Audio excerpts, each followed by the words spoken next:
चलिए थोड़ी देर अपन ध्यान करते हैं।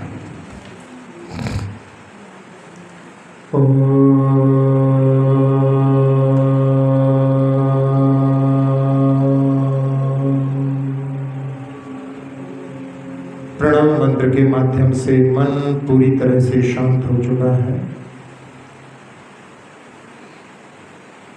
मन रूपी पंछी को उड़ान देते हुए पहुंचते हैं अपन उस क्षेत्र पर जहां पर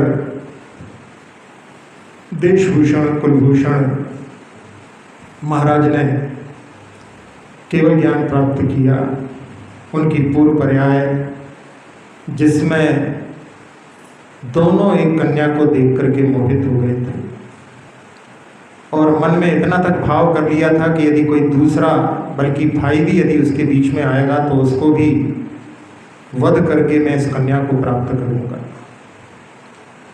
और जब माँ कहती है कि तुम लोगों के जाने के बाद में तुम्हारी बहन का जन्म हुआ है, उसको बुलाते हैं और जब उसी कन्या को जिसके ऊपर पहले देख करके राग भाव जागृत हुए थे, दोनों भाई बड़े लज्जित होते हैं और उस समय में संकल्प कर लेते हैं कि अब इस राग के बंधन को पूर्णतः नष्ट करेंगे और दोनों दीक्षित हो जाते हैं।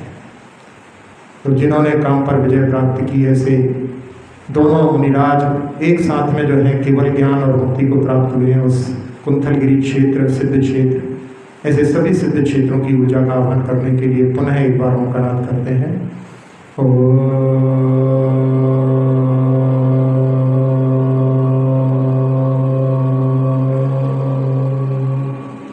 बरस रही है सिद्ध क्षेत्रों की ऊर्जा, जिसमें मस्तिष्क, नेत्र, नासिका, मुख, कर्ण, कंठ, फेफड़े, हृदय, छोटी आंत, बड़ी आंत, किडनी, लीवर आदि सभी अंतरंग अवयव, मेरुदंड यानी रीढ़ की हड्डी, पीठ, कमर, कंधे, दोनों हाथ, दोनों पैर, पूरे शरीर को, पूरे शरीर की त्वचा को, पूरे शरीर के रक्त को निर्विकार, निरोगी, निरामय बना दिया है। सबको लाभ मिले इस भावना से।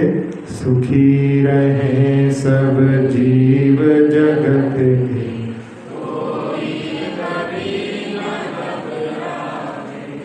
सुखी रहे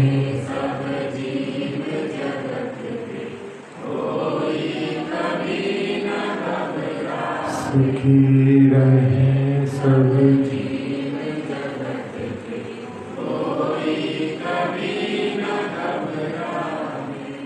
पंचपदेष्टि को नमन करते हुए विराम। अक्षर पद मात्रा से दूषित वचन अगर महीन रहे,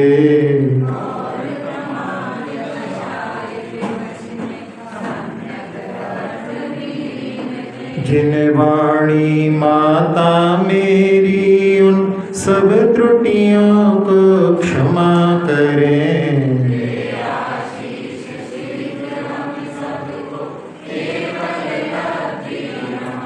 प्राप्त हमें हो बोधि समाधि, परिणामों की शुद्धि हो।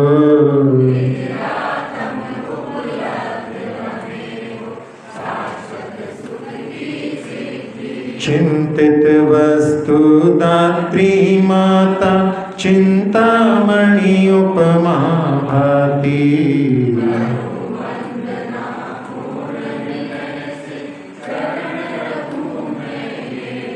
कर जिन वाणी स्तुति, तन की ममता टाल।